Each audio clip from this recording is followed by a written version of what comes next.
She signed the divorce papers on a Tuesday morning, and by Friday, her husband had already transferred $40 million out of the country. But what he didn't know was that she had been quietly building a case for 3 years, and when those courtroom doors opened, nothing would ever be the same again. Welcome back. Today, we are stepping inside one of the most shocking courtroom battles this country has ever witnessed. A 40-year marriage, a billion-dollar empire, and a betrayal so deep it took an entire team of forensic accountants to uncover it. This is the story of Mark and Sarah Thompson, and I promise you, by the time this is over, your jaw will be on the floor. It started in 1985 in a small town in Ohio. Mark Thompson was 23 years old, working the register at his father's grocery store. Sarah Collins walked in one rainy afternoon looking for a job. She had $20 in her pocket, a business degree from a state university, and a mind sharper than anyone in that town had ever seen. Mark hired her on the spot, not just because she was qualified, but because the moment she walked in, he knew his life was about to change. For the first 5 years, they worked side by side, 6 days a week, sometimes 7. They shared shelves together at midnight. They shared a single desk in a back office, barely large enough for 2 chairs. Sarah handled the books, created the marketing strategy, and built the systems that kept the store running like a machine.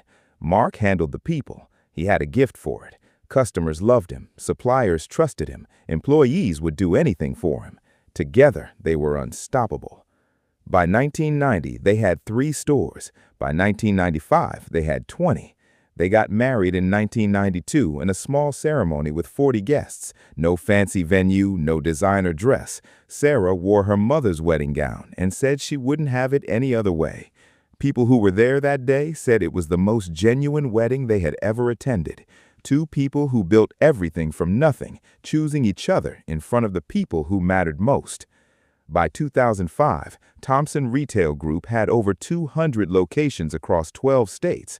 They were featured on the cover of Forbes. They gave interviews about their partnership, their love story, their shared vision. America fell in love with them. They were the proof that the American dream was still alive.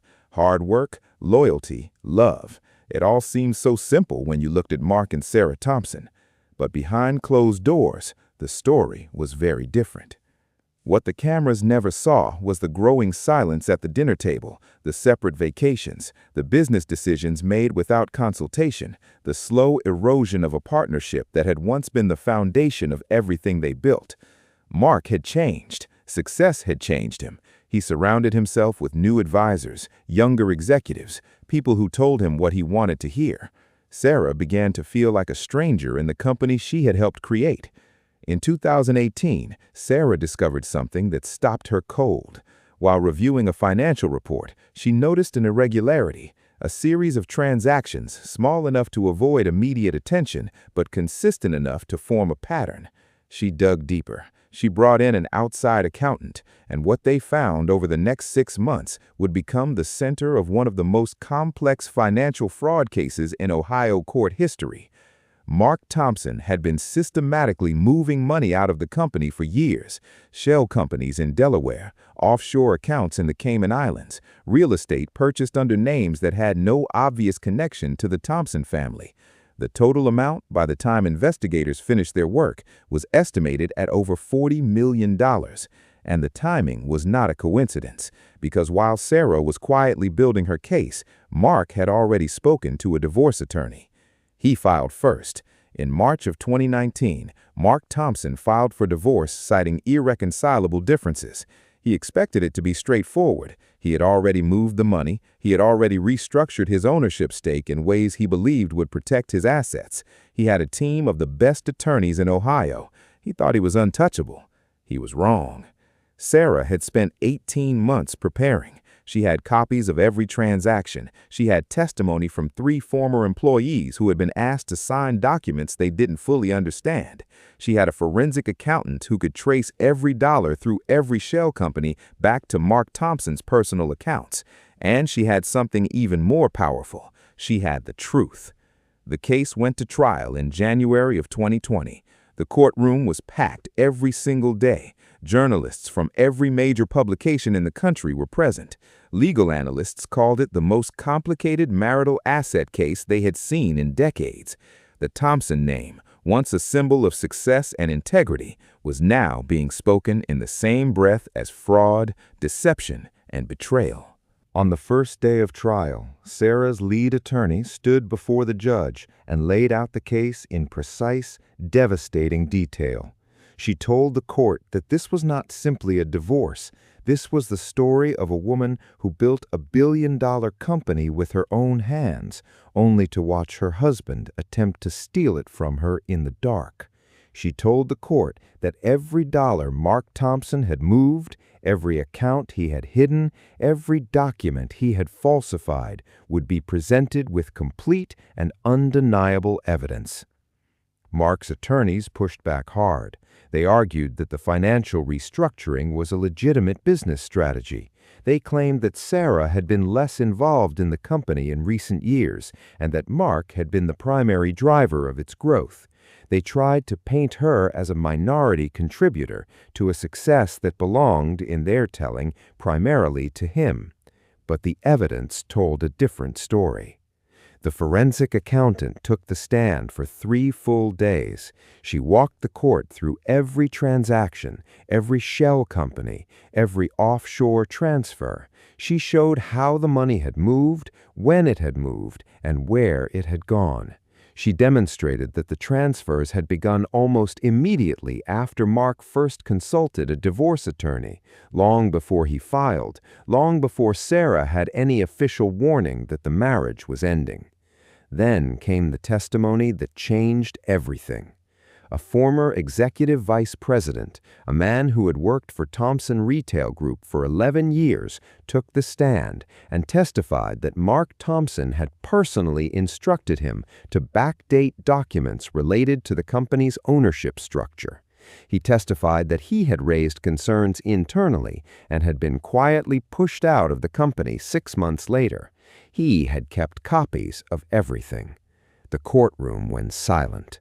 Mark Thompson sat at his table and did not move. His attorneys called for a recess.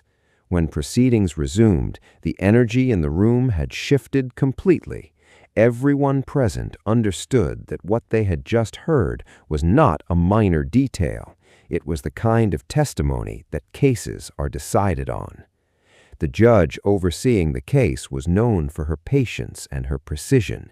She had been on the bench for over 20 years and had presided over some of the most complex civil cases in the state. Those who knew her said she was impossible to read. But as the weeks of testimony continued, even the most seasoned legal observers in the room began to sense which way the wind was blowing. After 11 weeks of trial, 400 exhibits, and testimony from 27 witnesses, both sides rested their cases. The judge took 3 weeks to deliberate. When she returned with her ruling, the courtroom was so quiet you could hear the ventilation system humming in the ceiling. She began by summarizing the evidence. She acknowledged the complexity of the case and the extraordinary amount of documentation presented by both sides, and then she spoke the words that would make national headlines by that evening. She ruled in favor of Sarah Thompson on every major point. The hidden assets were to be returned in full. The shell companies were to be dissolved and their holdings liquidated and divided as marital property. Mark Thompson was referred to the State Attorney General's office for further investigation into the document backdating. Sarah was awarded a controlling interest in Thompson Retail Group, along with a financial settlement that her attorneys described only as substantial. Outside the courthouse, Sarah Thompson stood in front of a crowd of reporters. She was calm. She was composed. She did not smile. She said only this. She said that she had not come to court for revenge. She had come for the truth, and the truth, in the end, was enough. Mark Thompson did not speak publicly. His attorneys released a brief statement saying he was reviewing his options and considering an appeal. That appeal was filed 4 months later, and was denied in its entirety. The story of Mark and Sarah Thompson is not just about money. It is not just about a marriage that fell apart or a company that survived its founder's war. It is about what happens when one person decides that the rules do not apply to them. It is about what happens when they are wrong, and it is about the quiet, determined courage of someone who refused to walk away from what was rightfully hers. The Thompson name still appears on storefronts across 12 states.